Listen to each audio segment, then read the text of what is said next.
5,000 years out of the labyrinth, the Minotaur finds himself in the American South, living in a trailer park and working as a line cook at a steakhouse.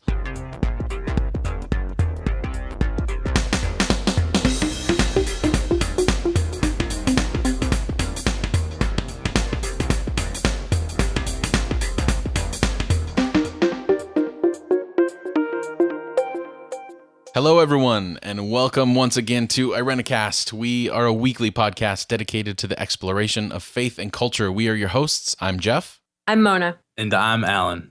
Thank you once again for joining us. Yes, thank you. Yes, thank you. We are indebted to your listenership. Is that a word? Listenership? I don't know.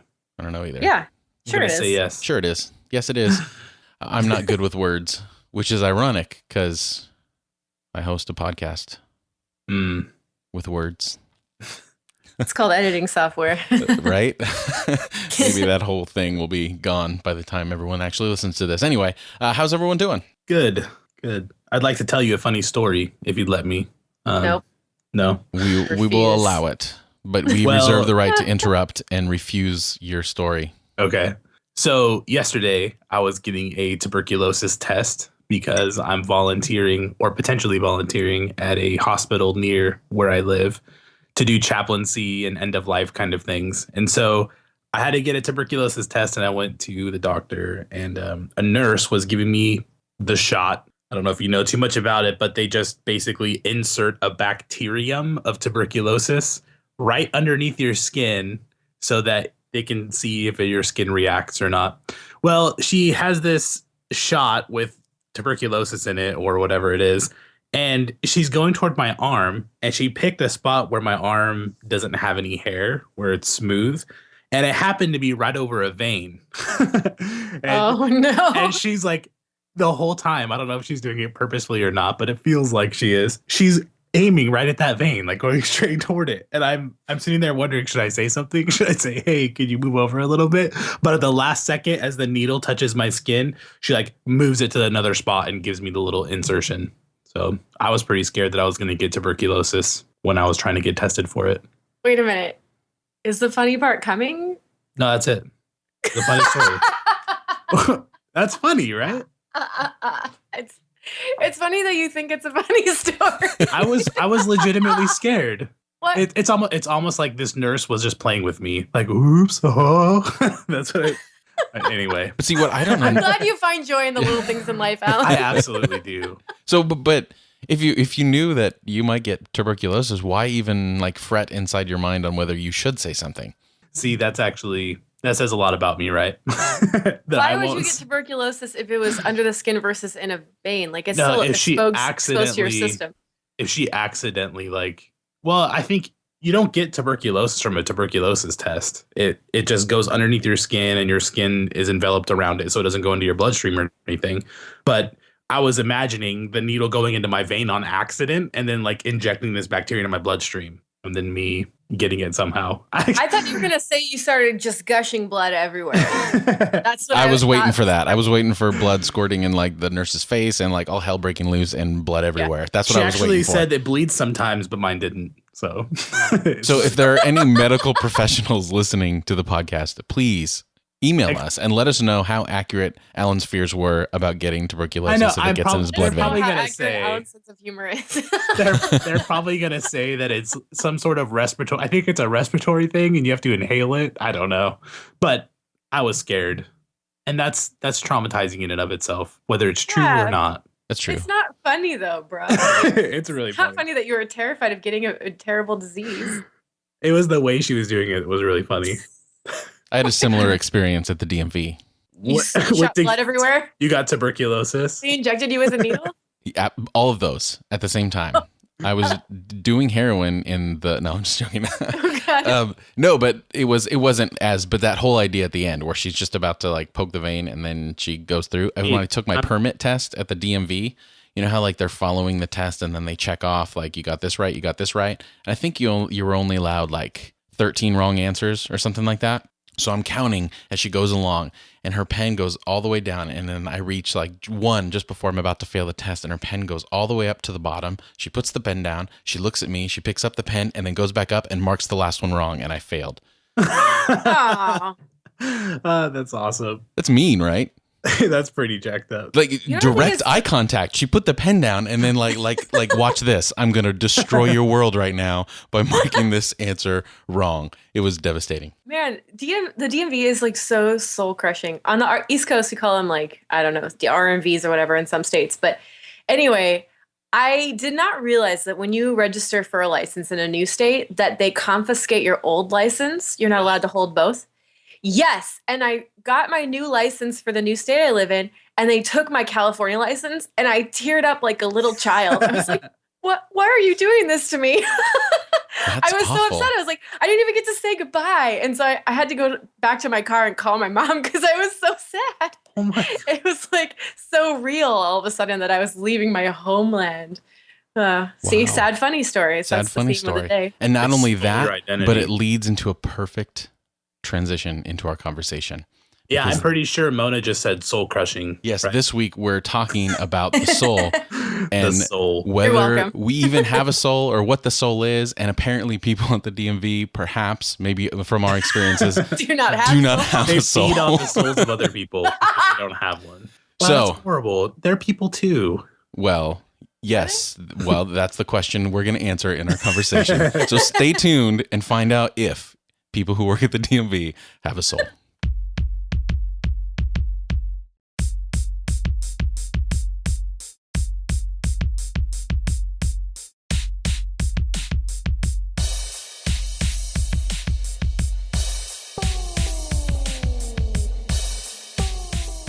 All right. Well, like we said, this week we're going to be talking about the soul. And obviously we were just joking. People that work at the DMV do have souls. Probably. We've already concluded. Wait a minute. Is that what? Established? I was just trying to be nice. But I have a hard time believing that based on my personal experience. Anyway, so the soul is an interesting thing because I would say that in general, the general population of at least the United States would say that they do believe that there is a soul, that there is something separate. I think, in fact, like way back when there was a scientist that tried to weigh the body before and after someone died. Right. I love that story. And there was like a little bit of a difference whenever the person died. So therefore the soul weighed like 3 point something ounces. Yeah. That's right. Or grams. Something like the guy, McDougal. Wait, I don't remember. We explain this a little better. The scientist weighed them physically as they died, yes. and noted a change in body weight of something minuscule but significant, and he could have that factor every single time. So the weight of the soul, what is it? What does that mean? What is it exactly? So I think there's an underlying assumption in the general population of people that there is a soul. I think it's reflected. I mean, my first experience, I didn't grow up in church, so my first experience with the idea that there was a soul was watching like Ghostbusters and Looney Tunes cartoons, when like the Wile E. Coyote fell from the top of the cliff and then his soul would leave the body and look down on everything. And then even when I got into a church, I don't even remember people really discussing the soul. It just seemed to be a given. But then the more I got into Pentecostalism, it became apparent. Well, that's a whole nother story. Anyway, so this idea of soul. So then the question is there a soul? What is a soul? What is a soul? Yeah, how did that general idea even develop? Yeah, before we decide whether it exists, I think we should define it. Can we define it? So basically, this is an important discussion. And the reason we're bringing this up is because there are avenues of information like we've talked about before, science, psychology, some other things that have brought up some serious evidence for certain things. And Christianity has, at least for me, faith in general, even other religions too, they have to somehow look at that avenue of information and either accept or reject or modify some thoughts. So all the way back from when we first were measuring what, a soul's weight to where we are now with science and philosophy, it's a really interesting story that actually impacts us on a daily level. I grew up thinking that the soul was something completely different than my body, that I was a soul and that I had a body. My soul was kind of attached to my body, but the two weren't the same thing. And my soul was what made moral decisions and could affect my body in a certain way. And so I was supposed to identify as my soul, and my body was something completely different. That's how I grew up. And that is a theme that has been a part of philosophy and theology for a really long time. For most of the Western church and society's history, we've looked at the world as something called dualists. We are both body and soul. The two are different and they're somehow linked. And so because that is such a deep assumption that human beings have, it's been a part of our law systems. It's been a part of ethics and religion and society, that it does go kind of unquestioned. So that's where we started. And then we're now in kind of a different place, and we'll explain that in a little bit. But do either of you want to share what your ideas about the soul were in the past? Or am I the only one who believed I was a soul and had a body? I think I definitely was raised to believe I kind of had a body, that I was like, I inhabited a body, but like the me of me was not my body, and my spirit was not my body. I want to almost say there are three parts for me, not just mind and not just like soul and body, but mind, spirit, body kind of a thing. Because I think the way I was taught to think about this stuff is that there is people who are not Christians in Pentecostal theology, at least the one that I experienced, people who are not Christians, there's something inside them that is eternal and divine, sort of like divinely inspired. Like that part is dead in you. And when you get the baptism of the Holy Spirit, that part of you wakes up and you have more of like the mind of Christ and the will of God implicit in you. So like your soul, so like people have souls or like spiritual components of them, but it's not fully awake or alive until the Holy Spirit gets involved. So yeah, that's kind of a different version of it. I know there's a lot of different renderings of that in Christian tradition, and that I think it's important to note that this is specifically a pretty Western understanding, that a lot of Eastern religions don't split the world into like mind and soul, or body and mind, or body and soul, right? Yeah, that's true. And I would say I would agree with Mona in growing up in Pentecostalism when I started going to church. I mean, honestly, I'd get the impression by the end that it was pretty crowded in there, because you had the Holy Spirit and you had Jesus that lived in your heart, and then I had my soul, and then at points I was told I had the spirit of rebellion. So there's all these different spirits and ghosts living in my heart. So it was very conflicting time for me as far as what was going on inside. Because if you read the Bible literally and you read verses like your body is a temple of the Holy Spirit, it really does sound like your person is kind of a shell for something else, right? Yeah. So it's not hard to imagine why people have come to think of themselves as something other than their bodies, right? If we can look at our bodies and think about that in a sort of meta way, it's not surprising that we identify with something more than just our bodies, that we have an existence that outlives our bodies. So I'm thinking of one of the most influential philosophers about this entire topic. His name was Descartes. Okay. He put forth the idea and argued for the idea that the mind and the body were two different things. Not just the soul, but in philosophical terms, the mind and the body were completely different, and they would interact and affect one another. So the body could affect the mind and the mind could affect the body, but they weren't the same thing. And so that's called dualism. Some people call it Cartesian dualism because of Descartes, but that's where that started in a very philosophical sense. And he was borrowing a lot from Aristotle, right? Oh, my goodness, these are really old ideas. Oh my goodness, he didn't come up with it, but he's credited with it in like modern times, post-Enlightenment. I'm pretty sure that even as far back as Aristotle, Greek philosophers were splitting humanity into even more parts than that. You had like your animal soul, you had your rational self, you had this. So they would split those things up, which makes sense. You know, the part of me that's hungry isn't the part of me that does mathematics. You know, those are two different things. So there are ideas going all the way back that Descartes used. Yeah. And there have been periods in Christian history where these ideas have really influenced theology. Yes. Like there's a general understanding that there were a lot of mystery religions after the time of Jesus in the early church, called a set of Gnostic religions where the body didn't matter. So you can do literally whatever you want with your body because that's the stuff of earth, as long as your soul is kind of connecting to God in a mysterious way. Mm-hmm. And then I'm also thinking on the other side of the spectrum, like medieval asceticism that denies the needs of the body because they're seen as inherently sinful. And that's got a really long conversation too. Yeah.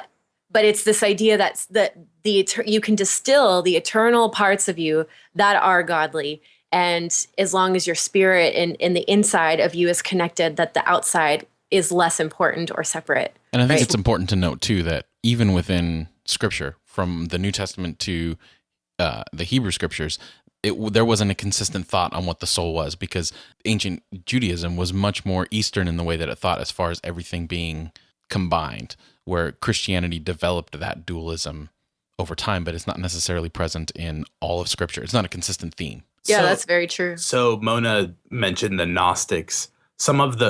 It's been argued that the most popular form of Christianity in the earliest of centuries were the Gnostics, who denied that Jesus even had a body, that he just appeared to have one because the body's bad and the spiritual or the soul is good. So that's a very influential thought that goes back pretty early. But the things that have come up lately, there are two things that make at least me question what I've known and what I've been taught about the soul. One comes from neuroscience and the things that it's taught me about who I am. And the other is there are developments in biblical studies. Jeff, you mentioned that even Scripture itself doesn't have one voice about what the soul is or whether humans have souls. That's actually true. We used to, 100 years ago, words like nephesh in Hebrew and suke in Greek were translated soul, and that's it. And they were brought into English with all of the medieval thoughts on what the soul was. And when we read our scriptures, that's what Christians saw, was that it was soul. But there's a lot of good work right now that points to the word nephesh in Hebrew actually meaning something holistic, a living being, not a soul as opposed to a body, but just the wholeness of a living being. And suke being the life or self. Biblical studies itself has questioned whether the concept of a soul is something that you find throughout all of Scripture or not. And then on the other side of things, neuroscience has questioned whether human beings are souls that have bodies. I'm thinking way back to things like phrenology. Do you guys know what that is? It's like weird science at the turn of the century. Yes. With like the head thing, the head map. The best kind of science. Yeah, absolutely. Did you ever see Men at Work? The Two Men at Garbage Work? Men? No. It was with Charlie Sheen and I think I saw that at Emilio your Estevez. They pretended that they were meeting some girl, and one of them pretended to be a phrenologist. So that's the only reason I know what it is. That's awesome. So in psychology and in the science of human beings, anthropology, there's a question of whether human beings have minds or bodies. Science started to narrow down that topic, and it began really with phrenology. And that's where they would rub your head, your scalp, and they would find bumps on your scalp that would tell them, oh, your personality looks like this, or you're going to make decisions like that because of the bumps that are on your head. Really ridiculous, right? Really far out there. But if you think about it, following up to that, there has been neuroscience that has gone deeper and actually looked inside of the brain and found chemical processes that are responsible for certain things that happen and certain behaviors that we have. Like you hear things like chemical imbalances and those kinds of things, because the electrical activity and the chemical activity in our brain actually produce a lot of our experience of the world. From phrenology to where we are now, there has been a gap between who we are and our brain, and it's been narrowing. Neuroscience hasn't explained everything yet. There's a lot of philosophers who are arguing right now whether it'll ever close the gap all the way or not. But in any case, behavior has been explained more and more on the physical parts of our brain. And the question stands, where is room for the soul? If the soul is supposed to determine these things, if it's supposed to have the ability to determine how we feel or how we act, how does all of this chemical stuff and this physical part of our brain, is there room for a soul? So that's where we're at now. I've got a question for you then, Alan. Mm-hmm. I think it seems like neuroscience is a great tool for understanding what happens, but there's still a lot of questions as to why things happen, right? Like we can't, I don't know, can science ever tell us completely why? Like, for example, if I have a serotonin deficiency and I need to go on like antidepressant drugs, as a very common example, right, in my brain. And it affects the way that I see the world. It makes me more prone to violence or meanness or whatever, or sadness, which will probably affect my decisions and my relationships, and a trickle out effect, right, of that condition of a lack of a certain chemical in my brain. So science can tell us what's happening chemically, but could it tell us why all of those things happen in a really holistic sense, do you think? That's a really good question, and that's a good way to frame it. There are some people who argue, materialists, or they're called, who argue that it all comes down to the atoms and the interaction of chemicals. You could explain everything about a human being just if you looked at the physics and you looked at the science, and it'll explain all of the questions. We haven't got quite there yet. That's not a reality yet, but there are people who think that if we knew everything about the world, we would eventually get to a point where we could tell what a person's going to do just based off of the science, off of those kinds of things. But then there are some people, even people who don't believe in the soul, who do believe that something greater emerges out of a person than just the physical parts. There is a whole, it's called emergent theory. Have you ever heard of this before? Like, something emerges out of parts, but it's something that's actually bigger than just adding all the little parts together. You ever heard of that before? Or that we just don't know all the parts. I've not heard that term. So emergence theory, I'm thinking of illustrations like at a basketball game, you have an audience and people have certain feelings towards the game, but something greater emerges when you take in the whole structure that cannot be explained by just the parts. This is actually what I get really excited about, so I'm going to try to speak slowly and not get super crazy. But you think of something. Seems like, so real quick, your question is so good. Thanks. You're welcome. You're welcome. So atomic physics, right, is looking at how atoms interact. Then chemistry is looking at how molecules interact, right? But you can't just use the laws of chemistry to explain something bigger like biology. We have science that uses chemistry. All of biology can reduce to chemistry. We can just look at the chemical elements that are involved in what is happening in a life form. But biology is something even bigger than that. How life interacts, how those things happen. And so there's this concept that all of biology relies upon chemistry, but it's something bigger than just chemistry. Okay. And so the idea of ethics and morals, or maybe even a soul, or maybe even a human being, I would argue that human beings are physical, that our mind and our brain and our soul, they're things that rely upon the physical, right? If you press a certain part of your brain or you take a certain drug, it affects your perception of the world. It affects like who you are.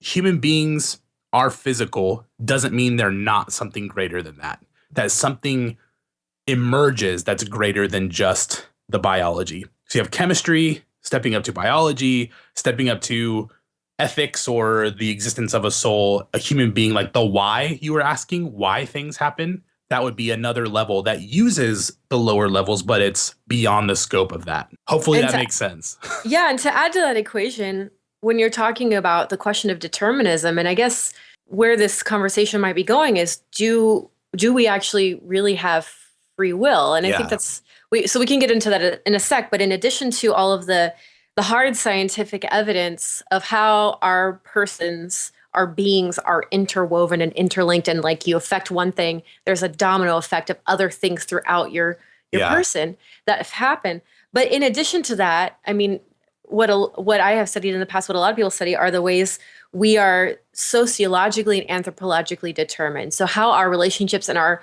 environments condition us towards certain things, like the fact that I was raised in a, middle class, lower middle class white family in an environment that I happen to have a lot of encouragement toward education. And then lo and behold, I went into academics. Like there's so much.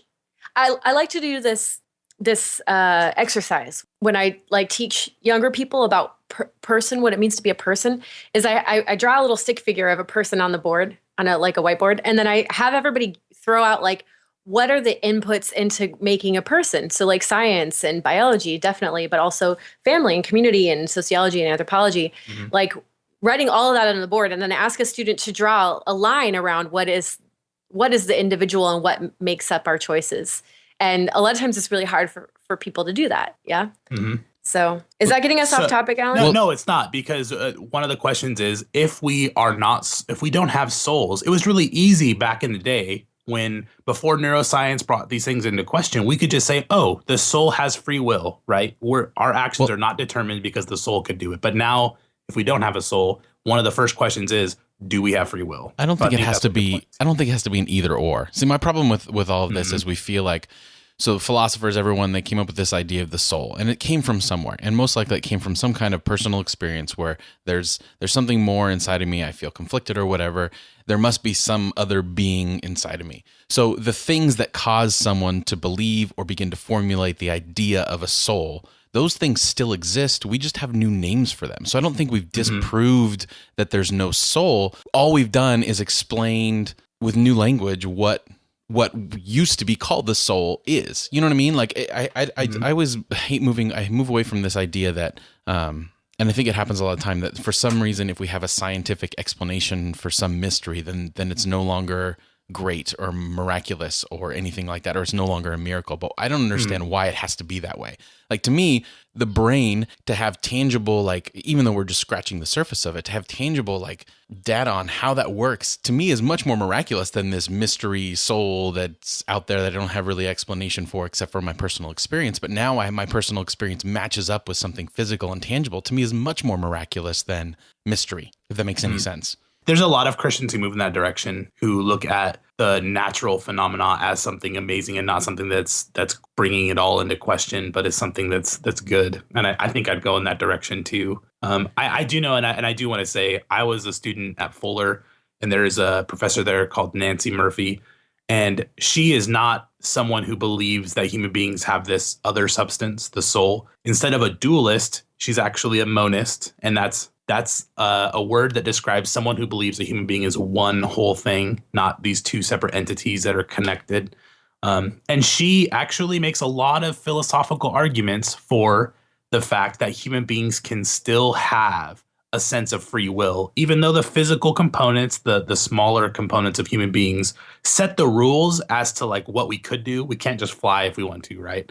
Because we don't have wings or whatever. But we can, within a certain set of options, we do have an ability to affect changes in a free sort of way. So there's a lot of arguments that go into that, and it's definitely too much to do right now. But I want to say too, I mean, for me, it's kind of a big jump to say there's a direct correlation between the idea of having a soul and free will, because I'm thinking of Eastern religions like Buddhism, for example, and the notion of karma, that you have the choice to do good things in the world. You absolutely have a choice. And they don't teach any sort of separation between your mind and your body. They're considered monistic religions, even though they're ascetic sometimes too. So, I mean, it gets really complicated. There, like you said, Jeff, there aren't clear-cut things here. And I think that's really important to remember. Yeah, there's a lot of good work that has addressed some of these issues. But there's other issues that come up, right? If human beings don't have this soul substance that attaches to the physical and is something completely different, like other questions are involved, right? Like, where do we go when we die? Or, you know, what exactly are human beings? There's a lot of things that are at stake. And I think Christians... We should talk about that second one. Which one? What the heck are humans? What the heck are humans? But I want to hear. I'm sorry, I interrupted your thought. No, it's okay. What you're about to say. Let's go that direction. We actually talked, for all of our listeners, we talked beforehand about this subject. I was very passionate about it, but Mona pointed out, and she's completely right, there's 1,000 topics that this spawns. So we're just gonna pick one because there's a lot of things that can be talked about. And anybody who's done any reading about this subject, you probably have a lot to say too. So go ahead and email us and tell us why the world is the way that it is. But the second one, what are human beings? I read an analogy once from someone who has a certain view of what human beings are. And they pointed to the fact that human beings are bodies, right?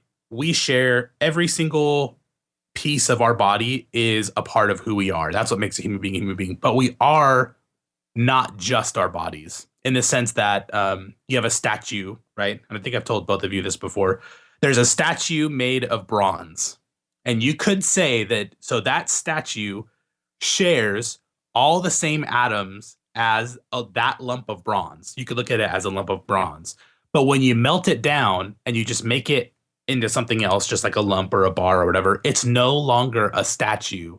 Even though it shares all of the atoms that the statue did, the statue doesn't exist when the bronze is melted down. One outlives the other. So some people look at human beings and say, human beings are you are your body, but in a sense, your body will outlive you. You will die. And unlike the scientist who said, the soul weighs a certain amount, when you die, you're no longer there, but your body's still there. So somehow you must be something different than your body. So there's different ways to look at what a human being is, and obviously that brings up a lot of ethics issues and things like that. But I don't know if that's the direction you wanted to go in, but I think that's a really helpful way to at least start talking about what human beings are, is that we're something more than just the physical elements of who we are. Yeah, and I think also science is showing us that the gap between humans and animals is much smaller than we realized, like studying the sentience of elephants and monkeys and dolphins and octopuses. I just watched a video where an octopus has been trained within 3 tries to take photos on a camera. Like it's amazing. Like, and the writer of this article is like, yeah, that's actually faster than some people pick it up, that there's a high level of intelligence and cognizance and consciousness in the animal world. And even empathy. I read about a monkey who was watching another monkey try to pull a tire off of a branch, but there was a bunch of tires. And the very last tire that was like by the trunk of the tree had water in it. It was trying to pull it and it couldn't. So it went and sat down, got frustrated. Another monkey came up, pulled all the tires off to get to the last one with water in it, pulled that off, and then walked over to the other monkey and gave it to that monkey to drink out of. And it's like, so animals are definitely exhibiting a lot of intelligence and empathy and things that we traditionally would say it belongs to a soul, it belongs to human beings. That gap is definitely narrowing. That's true. And language too. Like, I think that's a lot of people say language or the ability to like love or craft one's reality or craft one's environment. All of that, we are finding more and more examples all the time of the animal world exhibiting these same things. So it's kind of amazing to think about, like, what does make us special, if anything, or what does it mean to be made in the image of God in that same way that differentiates us from the animal world? And is it, I don't know, is it helpful for us to think about that? I know a lot of people find a lot of life in thinking about that idea of being made in the image of God. I've argued before that it has to do with relationship, because we can have a relationship with God that is a give and a take, that is very interpersonal. I would argue for the personhood of people and not necessarily the personhood of animals. I know some people do, but I wouldn't argue that animals are persons, and I wouldn't necessarily argue that like a corporation's a person, right? But what makes human beings is our ability to be moral agents, as opposed to just and I think that's something that uses all of science, that supervenes is the word upon it, but it is something more than just the physical elements of biology and all that. So you and I have argued about this before, Alan. Yes, we have. I think you correct me if I don't represent you very well on this, but last time we talked about this, you said something to the effect of human beings are made in the image of God, are special because we have the capacity to relate to God. Yes. But I have major beef with that, because I feel like people who are atheists or don't have a proclivity toward faith, which could be a genetic predisposition to be more inclined to embrace systems of faith than not. So that's determined, right? It's like, I get frustrated with people who are like, oh, well, you should just have faith. But if faith is a gift from God and God is the author and finisher of our faith, it's like telling people like, oh, your dad should have given you a yacht or whatever, like it's not. I don't know. I really do think that faith is much less of a choice than people make it out to be. So anyway, my question for you is, how do you define humanity as a capacity for having a relationship with God without like somehow making it a bad thing when people don't feel the need to or don't want to? Well, you could say that about interpersonal relationships, right? That humanity is our relationships with one another. But when someone has a handicap or deficiency that prevents us from having a relationship with one another, you're right. I wouldn't want to say that that's like you are less of a human because, you don't. And I'm not saying atheists are handicapped. That's not what I'm trying to say. Saying that the capacity to have these relationships and think very complex thoughts and act as a person doesn't mean that you have to be a human being. You know what I mean? So would you say, like, to amend your statement, that it's not necessarily God that you're speaking of, but the ability to have a concept of something bigger like God?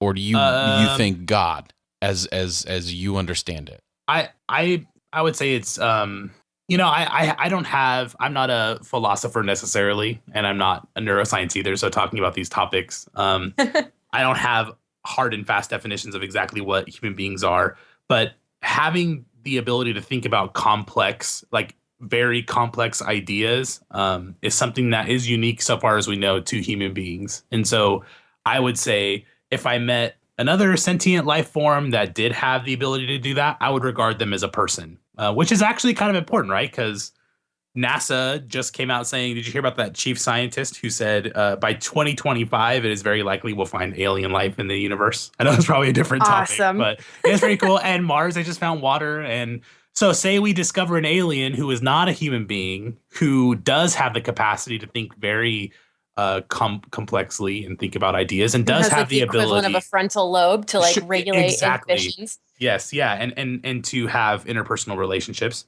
I would call that person a person.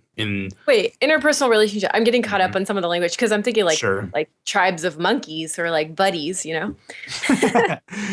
It's all these exceptions are hard to navigate, but I think that says for sure. But I think what I'm trying to say is that what makes us different than inanimate material or lower life forms is something that emerges out of our physical attributes. Like you said, a frontal lobe is what makes us very different than other animals. I think out of that, there is a greater existence than the sum of its parts. And that's emergence theory, and it's not like I can prove that right now, but that's something that I would hold on to. Well, as you're talking about, I think for me, imagination is really crucial. And maybe that's for why a lot of us feel like living in the modern world where everything is done for us and even for our minds, and we're not required to be imaginative or recreate our environments on a regular basis. It feels more dehumanizing than maybe other times or places. I don't know. But it seems like we do have a uniqueness. For humanity as a uniqueness in that the ability to create and to form and fashion, like creativity, artistry, like recognizing beauty and cultivating beauty. You can find like some instances of that in the animal world, but in a restricted sense. But humans really have this capacity for like immensely different types of flourishing and building and doing, right?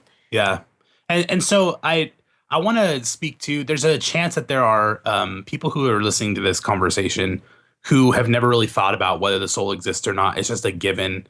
And they're thinking about the things that they've learned in their church and things that they've read, and they're not buying into the idea that the soul might be a little bit different. I would just talk to them and say, like, and this is probably changing the subject. Forgive me, Mona. But I would say read some of the Psalms that talk about death, that talk about the grave, that talk about those things, and really listen to what is being said and what people believed when they wrote it. And it's a lot less clear than you might think, is that human beings in scripture, when they write about it, when they die, they die. So sorry, I'm just trying to think that this conversation, because it goes in so many different directions, well, we yeah, should talk about really, like the consequences. That could be painful for someone who has lost a loved one to think about that. So I think we should save going into that discussion for maybe when we can do it with more detail. Then maybe I can just give a little teaser.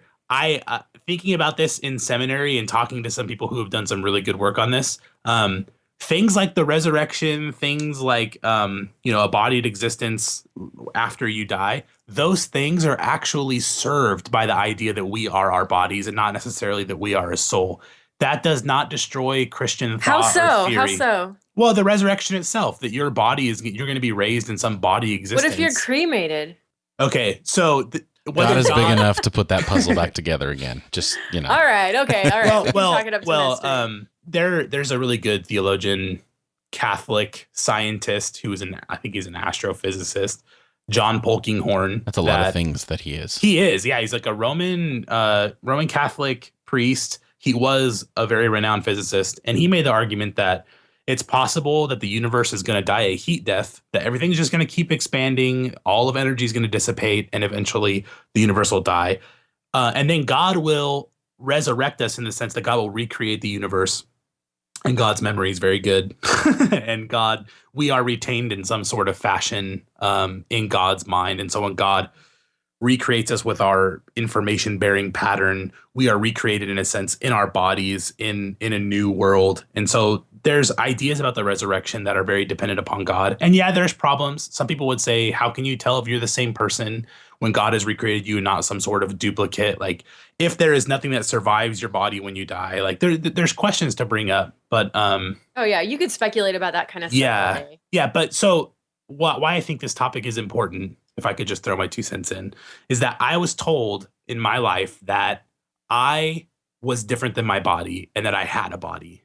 And I think neuroscience has been teaching us that that's less and less true. We are our bodies, and that the things that happen inside of our bodies do determine a lot of things that happen. So, I'm thinking of things like prisons and institutions where people are punished or for the crimes that they commit. Looking at the way brains work, looking at deficiencies in chemicals and all sorts of things is such an important part of looking at human beings. We can't just say that they are these free agents and they have their bodies and they're just free of all the things that determine their actions. And Mona, that's what you were talking about, is that in a human being, all of these things conspire. The way our brains are working, our communities, all those things. So looking at humans as very bodied people, like we are our bodies, is I think a helpful thing for Christianity and for my own faith. I find that very life-giving, stopping and thinking like, this is not just my body. This is me. This is who I am, is a way of recovering something that I feel like I've lost. And how does that make a difference? Like you've said, a lot of philosophers and a lot of really good stuff that I'll probably have to re-listen to the podcast a few times to kind of do my diagram on everything. But so you're talking about this idea where you used to believe that you were just this soul with this skin suit on, and that everything was kind of temporary. And now you have this more holistic view of who you are, that your body is just as much you than your soul, or if you have a soul or whatever, but that you're one. So what is that like practically? How does that change your demeanor? Like, why was that change in philosophy important for you?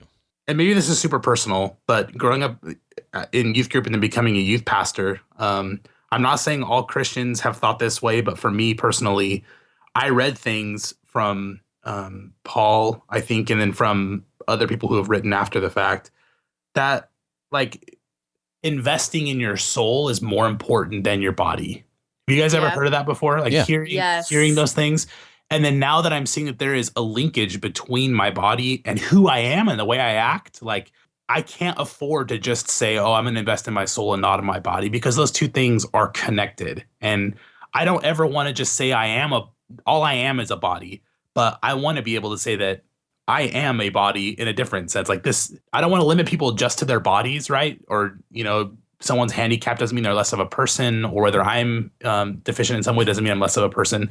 But at the same time, to look at my body and see it as something other than me created these very unhealthy things in my life. And these are things that I've had to unlearn and to take some deep time to think about. And maybe that's why I'm so passionate about the subject. But I'm thinking of something really kind of in a similar vein.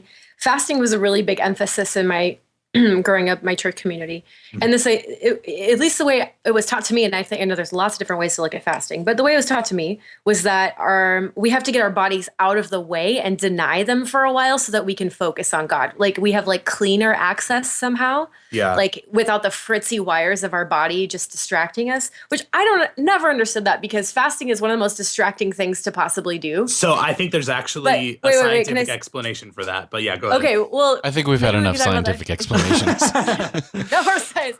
But it was this idea that you have to get your body out of the way, meaning your basic desires are fundamentally bad and mistrustful. Like you should neglect your desire to eat. You should neglect your desire, or even extend sexuality as well. But that this overall idea that your body is not really part of you, but rather a liability. It's dead weight. It's something that we have to beat down and we have to make submit. Even Paul says, like, I beat my body and make it my slave. That we have to overcome our body instead of work in concert with our bodies. And for me, it was a really big revelation as well to realize, oh wow, like what if I stop fighting against myself and listen to myself? That doesn't mean I have to give myself over to every whim that I have, but make friends with my own person. Does that make sense? Oh, yeah. Makes a lot of sense. It was really profound, though, when I realized that. And it's incredibly empowering. I heard I heard when I was in high school about a speaker at a conference who encouraged the people that were listening to just stop and like meditate on the fact that they are a body. And I had never heard it before. And I tried it, and it was this realization that I've neglected myself in such a huge way. And I've bought into the things that you just described, and that's hurt my whole self. You know, that even hurts my soul. That hurts if that's how people want to talk about it. But if the human being is one whole entity that shares all of the space that is our bodies, then we can't afford to neglect one in service of the other. I think that's right on. Yeah. That's awesome. So really quick, going back to that conversation about free will and determinism, that's a really philosophical way to put it. But a simpler, more common way to put it is, how do we take responsibility for our actions? If a lot of us is determined, if we are subject to our bodies, not subject to our bodies, that's like hierarchical language. I'm trying to get away from that. But if we are radically integrated with our body, let's say that, and we do experience real desires and real needs, and our real desires and needs conflict with other people's desires and needs sometimes. Like how do we not just become victims or like use it as an excuse, like my body made me do it all the time? You know? I think there really is a function of a top. This gets really philosophical, but you're talking about bottom-up causation from the very basis of reality. If you could just figure out how electrons are spinning, you could figure out everyone's actions and what's going to happen next. That's bottom. Is that what that means? Yeah, bottom-up causality. I think there's also top-down causality. I think human beings, in a real sense, something emerges where we have the ability to take what we're given and take it certain places, and really do have, in a sense, free will. So those are really philosophical concepts, but so it's both. But it's both free because will I and would determinism. I would still, and that's where I'm coming out. Is I am saying that has to be modified. Our thoughts on free will, we should definitely hold on to them because human beings are just the greater than the sum of our parts. But at the same time, we have to modify that and recognize that human beings and some behaviors are so conditioned by the physical elements that you can't treat people as if they weren't. Does that make sense? We can look at some behaviors, and instead of saying it's just criminal, we can really look at it as a mental health issue. Do you get where I'm going with that? Yeah, and decriminalize mental health and destigmatize mental health as well. That's what I'm talking about. Without enabling people to be the worst versions of themselves. I think there is a space for that. I think that's right. That has huge implications for those kinds of things. That's awesome. Well, I was skeptical, Alan, when you brought this conversation topic up. And actually, full disclosure to our listeners, sometimes we try to record and we all have just a really crappy day and we can't like pull it together. And we actually tried to record this episode like a week ago. And we were all just so frustrated trying to like chew this giant thing that we bit off, you know? And so we had to like call it quits and reconvene. So I came into this a little bit like cautious, like, oh no. But I think this has been really good. Like we've articulated things that I've felt and thought, but never like said out loud, I guess. And so obviously there's so many more things that need to be said and worked out. And a lot of people are doing them and we could in the future, but this is just a starting point to get us thinking about who we are and how we should be in the world and how we should look at other people. Right, Jeff? Yes, that's exactly true. We did have a bad day. I'll admit that. It was real bad. It was pretty We were all rough. so cranky pants. Yep. All of us. Yeah. I was fine. I was good. You were he was being out. It actually morphed into a therapy session where I was pouring myself out and Jeff and Mona were listening to all my problems. So I was just crying because I couldn't hold either of you two in my arms through Skype. Yeah, hey, actually, we're gonna live out what we're doing, the work we're doing here. Like we have to stop sometimes and just let ourselves be human and be gentle with ourselves and not. We're not freaking automatrons, you know? I don't know. I think we pretty much established that our atoms and electrons say we have no soul, and it's determined by all the stuff that Alan said. All right. So I think we did bring up a lot of issues and things that I think we'll probably have full episodes for later. I think, we brought up the idea of afterlife, which has so many different layers to that and all kinds of different things that hopefully as we hear from our listeners about things that interest them or questions that they have, that can spawn and really inspire us for future episodes. So don't forget to email us and write the podcast podcast or check out our Facebook page and continue this conversation. On the other side of the music, we will be judging a book by its cover.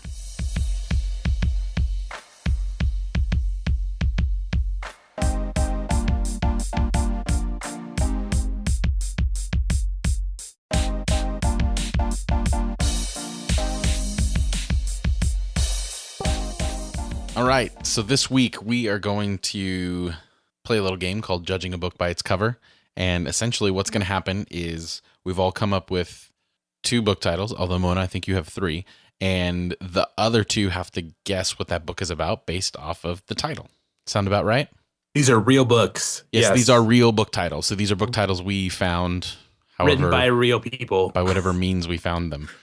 So just we need to clarify that. All right. So Mona, go ahead and give us our first book title. Okay. The first book title. And this is a risky one because I think a lot of people have seen it. The title is All My Friends Are Dead. That book is sitting on my shelf. I can see it right now. I knew one of you would have it. So my family bought it for me. It's one of my favorite books of all time. So Jeff, have you heard of it before? Yeah. No, I haven't. Okay, then he can guess. Oh, wow. Okay. All right. So both of you know what it is, and I'm just going to guess and see how wrong I really am. So give me the title again. All My Friends Are Dead. Okay. So it's about an old man whose friends are dead, and he decides to go out with a bang and plan a very elaborate heist and steal this money and give it to his neighbors. Close. They're hurting. really, really close. Yeah, that was a good guess. No. So the book is actually a children's style book that I think you could buy at Urban Outfitters. The front cover just has a drawing of a dinosaur on it. It's a kid's book. Oh, that's sad. It's a kid's book. It's so sad. So All My Friends Are Dead. It's just like talking about how dinosaurs are extinct. So I use Instagram, even though I only use it very occasionally. My wife is a pro Instagram user, but I did upload an Instagram photo of that book, All My Friends Are Dead. Oh, I remember that now. Okay. That's right. Sitting on top of the Hebrew Bible and the Greek New Testament. So I put like seminary students will understand this joke. And the joke was like everybody who wrote and spoke and even dealt with these languages has been dead for a long time. So in seminary, you spend all your time reading and talking to people that are not alive anymore. Yeah, they're dead. So at some point, that's right. All of my friends in seminary were dead. But Jeff, that was like props for imagination. You had a whole storyline there. That was good, Jeff. It was climactic. It was exciting. I would watch the movie. And scarily well thought out. Mm-hmm. Yeah. Hey, I'm not saying that's what I'm going to do, but I got the plans. Okay, I'm going to offer one up. Are you two ready? Yeah. Hopefully you've never seen this one. Here we go. Manifold Destiny. Oh, God. That's so vague. Have you heard of it before? No. I've heard the term before. Yeah, so manifold, not manifest. Manifest Destiny is, we're going to own Sea to Shining Sea. Yeah. But Manifold Destiny. Manifold Destiny? Okay, is it like car parts? Is it a car book? No. Is that your guess? Yes, that's my guess. Book on cars. What's your guess, Jeff? I think it's Are you guys Googling these right now? Because I swear. No. Conservative religious thing. I don't know.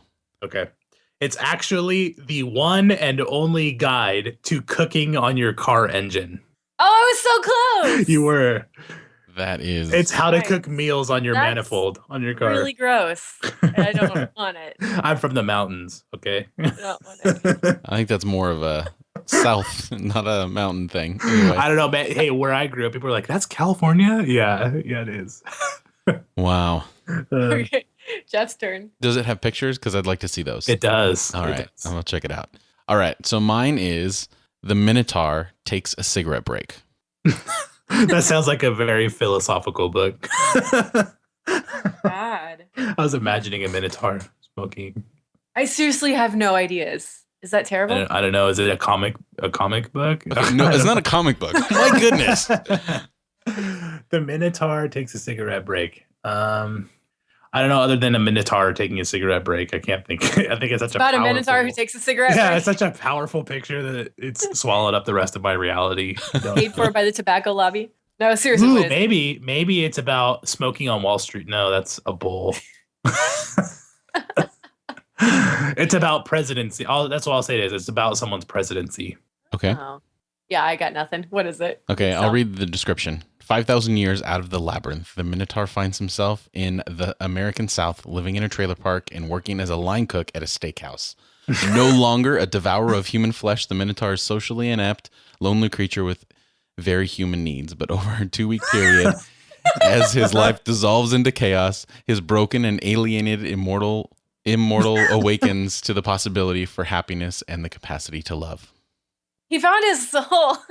Yeah.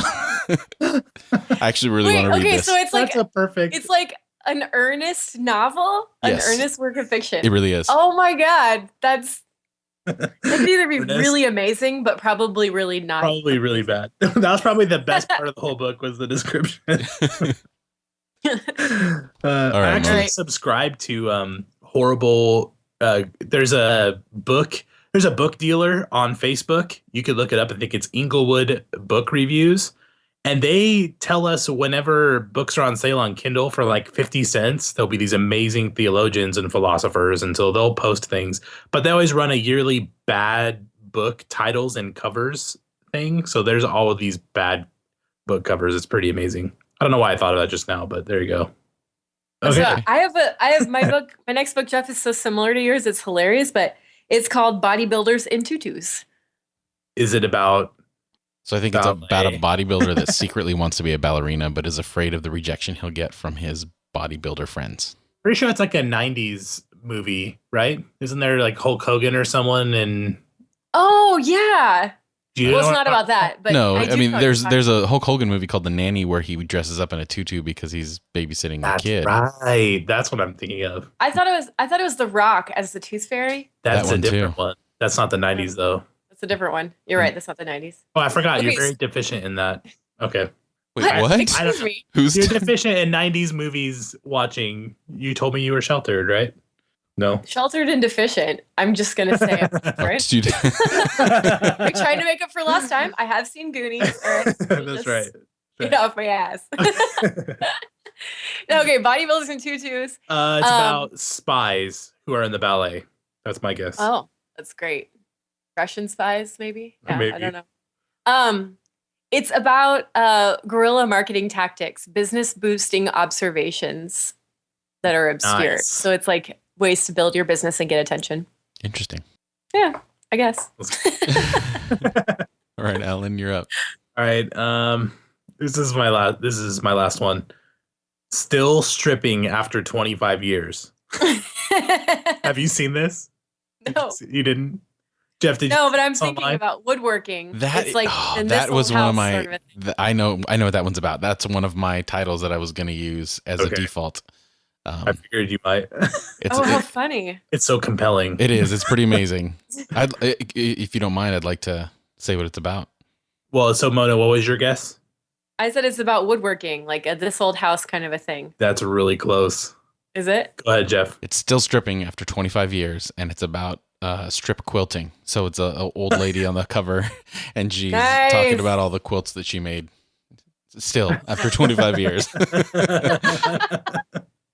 That's funny that we found the same one. Yeah, I figured we might. What? So was that your second one, Jeff?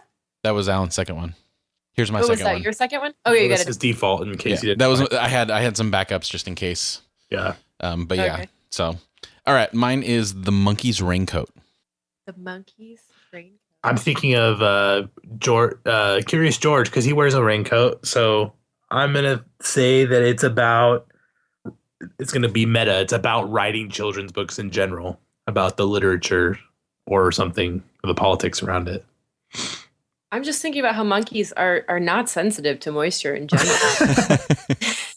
that I know of. Unless they're pulling a tire off a tree for another thirsty monkey, right?